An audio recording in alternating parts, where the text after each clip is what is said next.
Hello students, good morning, सुप्रभात, नमस्कार। प्यारे बच्चों, आज हम आपके सामने बहुत ही बढ़िया जो है topic use of this that these and those ये टॉपिक लेकर के आए हुए।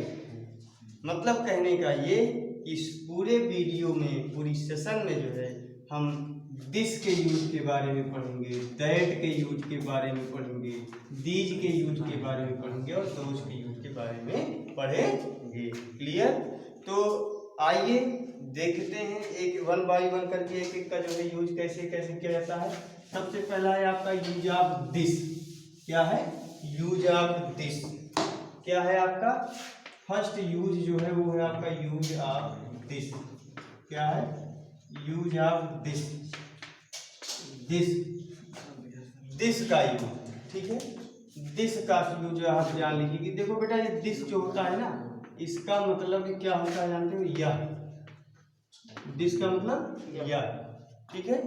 दैट का मतलब वह होता है। दीज का मतलब ये या ये सब होता है। दोज का मतलब वे या वे सब। वास्तव में दिस और दैट ये सिंगुलर होते हैं। क्या होते हैं? एक वचन के होते हैं, सिंगुलर होते हैं। यार ये बात समझिए, दिस भी सिंगुलर होता है, दैट भी सिंगुलर होता है, ठीक है। तो अब आप आती है बात कि दिस का यूज कैसे करना है। दिस का यूज कैसे करना है, तो एक चीज माइंड में सेट कर लीजिए कि जब हम किसी नजदीक की वस्तु की ओर इशारा करते हैं और वह संख्या में एक होती है, जब हम किसी नजदीक की वस्तु की ओर, किसी पास की वस्तु की ओर, किसी निकट की वस्तु की ओर इशारा करते हैं और वह संख्या में एक होती है, तो उसके लिए किसका प्रयोग किया जाता है? दिस का प्रयोग। जैसे यहाँ पे जो है मान लीजिए ये आपका जो है ये मैं हूँ, उसके बाद यहाँ पे एक कलम बना दिया, कुछ भी जो है आपका क्या है, मान लीजिए कलम है, कुछ भी है, ठीक है। और उसके बाद यहाँ पे जो है यहाँ पे भी एक कलम बना दिया, तो ये हमारे नज़दीक है, ये हमसे दूर है, ठीक है। तो इसके लिए जब जो है आपको बताइए नज़दीक की या निकट की कोई वस्तु एक है, क्या है? सिंगल होगी, वन होगी, नॉट मोर देन वन। मतलब कि नज़दीक की कोई वस्तु एक है तो उसको जो है दिखाने के लिए, उसको संकेत करने के लिए हम जो है किसका प्रयोग करते हैं? दिस का प्रयोग करते हैं, दिस का यूज करते हैं। ऐसे आपको लिख दिया गया, यह एक कलम है, यह एक कलम है, यह एक कलम है, ठीक। तो यह की अंग्रेजी दिस। यहाँ पे आप तुरंत समझ लीजिए कि यहाँ पे नजदीक में कोई कलम रखी हुई है, उसी की ओर इशारा किया जा रहा है। यह एक कलम है ना, एक देख रहे हैं ना। तो मैंने बताया कि नजदीक की कोई वस्तु होगी, उसकी तरफ इशारा किया जाएगा और वो संख्या में एक होगी, तब आप वहां पे किसका यूज करते हैं? दिस का यूज करते हैं। किसका यूज करते हैं? दिस का। Very good. I this. और उसके बाद हमेशा नोट कर लीजिए, ये दिस होता है सिंगुलर होता है। तो नियम है यस यस टीपी वाला कि सिंगुलर सब्जेक्ट आएगा तो सिंगुलर वर्ब, अब प्लूरल सब्जेक्ट आएगा तो प्लूरल वर्ब। मतलब कि यहाँ पे जो है दिस सिंगुलर है, इसलिए इसके साथ जो वर्ब आएगी वो भी सिंगुलर ही आएगी। तो है यानी प्रेजेंट है, इज एम आर में से कोई ना कोई आना है, तो प्रेजेंट में जो इज एम आर में जो है इज होती है आपकी सिंगुलर होती है। भाई बोलिए भाई, आज का जो प्रयोग भी यूज प्लूरल के साथ होता है, आई एम का प्रयोग आई के साथ होता है, इज का प्रयोग ही सी जब सिंगुलर के साथ होता है। तो दिस चूंकि सिंगुलर है इसलिए इसके साथ क्या होगा? इज का प्रयोग होगा। एक के लिए ए लगा दीजिए और उसके बाद यहाँ पे जो नाउन आएगा बेटा, ये दिस जिसको शो करेगा, दिस के जो है प्रयोग से आप जिस नाउन की तरफ इशारा करेंगे वो नाउन क्या होता है? वन होता है। वन मतलब कि संख्या में कितना होता है? वन, ठीक है। तो यहाँ पे क्या हो जाएगा? दिस इज अ पेन, ठीक है, ये आपका बन जाएगा। नियम याद रख लीजिए कि दिस का प्रयोग ऐसी अवस्था में करते हैं जब कोई वस्तु नजदीक यानी निकट या पास में रखी हो, उस संख्या में एक हो, उसकी तरफ हम इशारा करें तो वहां पे दिस का यूज होता है। दिस के साथ सिंगुलर वर्ब का प्रयोग होता है और जो आगे नाउन आता है वो भी सिंगुलर ही आता है। मतलब एक वचन की वर्ब आएगी, एक वचन का ही नाउन आता है, एक वचन की संज्ञा आती है। ऐसे दिस इज अ बुक कर दीजिए, कोई किताब है पास में आपके रखी हुई है तो दिस इज अ बुक।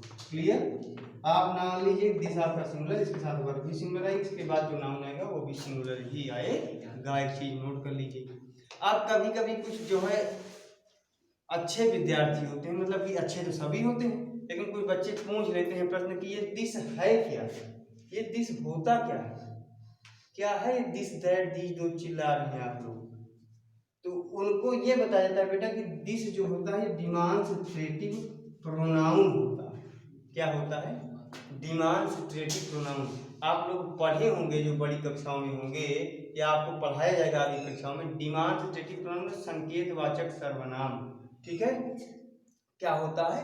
संकेतवाचक सर्वनाम होता है। ठीक है, जो भी आपके दिस हो गया, दैट हो गया, दीज हो गया, दो हो गया, सब डिमॉन्स्ट्रेटिव प्रोनाउन होते हैं। मतलब कि ऐसे प्रोनाउन जिनका प्रयोग किसी की ओर संकेत करने के लिए, किसी को इशारा करने के लिए किया जाता है, उसको क्या बोलते हैं? डिमॉन्स्ट्रेटिव प्रोनाउन बोलते हैं। ठीक है, तो आपके दिस, दैट, दीज, दोज के सहारे आप इशारा करते हैं किसी चीज की तरफ ना, तो इसलिए क्या है? डिमॉन्स्ट्रेटिव प्रोनाउन है। ठीक है, कुछ और जानकार आते हैं कि डिमॉन्स्ट्रेटिव एडजेक्टिव भी होता है और उसमें भी दिस, दैट, दीज, दोज होता है। तो उसको कैसे पहचानेंगे? तो उसको पहचानने का तरीका मैं आपको बता दे रहा हूँ। यदि दिस, दैट, दीज, दोज के बाद कोई नाउन आता है, यदि दिस, दैट, दीज, दोज के तुरंत बाद कोई नाउन आएगा, तो जो दिस, दैट, दीज, दोज होगा ये डिमॉन्स्ट्रेटिव एडजेक्टिव होगा। क्या होगा? डिमॉन्स्ट्रेटिव एडजेक्टिव, संकेतवाचक विशेषण होगा। क्या होगा? संकेतवाचक। कब? जब दिस के बाद, दैट के बाद, दीज और दोज के बाद आपका कोई नाउन आएगा। आ रही बात समझ में? तब आपका दिस, दैट, दीज, दोज क्या होता है? डिमॉन्स्ट्रेटिव एडजेक्टिव होता है। और एक चीज दूसरी बात ये कि जब दिस, दैट, दीज और दोज के बाद जो है कोई एडजेक्टिव नहीं आता है आपका, और कोई नाउन नहीं आता है, कि दिस, दैट, दीज, दोज के बाद कोई नाउन नहीं आया हुआ है, तो आपका क्या होता है? डिमॉन्स्ट्रेटिव प्रोनाउन होता है। तो आप तुरंत जान जाएंगे। यहाँ दिस के बाद यहाँ पे देखिए इज यानी वर्ब है ना, नाउन तो है नहीं। बोलिए तो यहाँ पे क्या होगा? दिस, दैट, क्या होगा? पूरा जो है demonstrative pronoun. This, that, these, those के बाद एडजेक्टिव है, अरे वो नाउन है तो आपका वो डिमॉन्स्ट्रेटिव एडजेक्टिव। यदि आपका नाउन ना है, कोई अन्य चीज है, तो आपका डिमॉन्स्ट्रेटिव प्रोनाउन होता है। क्लियर? ठीक, तो दिस का यूज आपने देख लिया, क्लियर हो गया। ठीक है, बाकी आइए जो है अब आप दैट के यूज के बारे में हम लोग पढ़ते हैं। Use of that, that, that के यूज के बारे में देख लिया जाए। ठीक है, दैट का मतलब होता है वाह। दैट मीन्स क्या होता है बेटा? वाह। यह भी एक सिंगुलर वर्ड है, यह भी आपका क्या होता है? सिंगुलर ही होता है, एक वचन ही होता है। लेकिन दिक्कत इसमें क्या होती है? इसमें बेटा कोई चीज आपसे दूर होती है, जैसे यहाँ पे आपकी कोई पेन रखी हुई। ठीक है, मतलब कि कहने का ये कि नियम याद कर लीजिए कि जब हम दूर की किसी वस्तु की ओर जो संख्या में एक होती है इशारा करते हैं, तो उसके लिए हम दैट का यूज करते हैं। ठीक है, कंडीशन देखिए दैट का यूज कहाँ, मतलब कि दूर वस्तु रखी हो आपसे, उसकी तरफ आप इशारा कीजिए, अब वो संख्या में एक हो, तो वहां पे किसका यूज करना है? दैट का। दैट के साथ जो वर्ब आएगी वो सिंगुलर वर्ब आएगी, उसके बाद जो नाउन आएगा वो भी सिंगुलर नाउन ही आता है। आधी बात समझिए, क्योंकि दैट भी आपका सिंगुलर, दिस, दैट दोनों सिंगुलर ही होते हैं। ठीक है, तो आप नोट कर लीजिए, जैसे दैट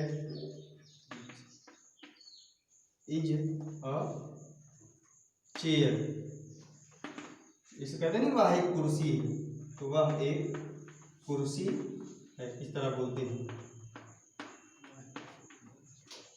ठीक, मतलब कि कहने का ये कि दैट का प्रयोग दूर रखी वस्तु जो संख्या में एक होती है उसकी तरफ हम इशारा करते हैं, तो वहीं पे आप एक्स का यूज करते हैं, दैट का यूज करते हैं।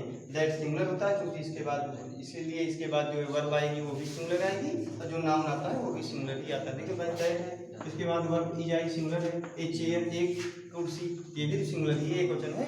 आगे बात समझिए, जैसे आप that is a book, that is a book, वह एक किताब।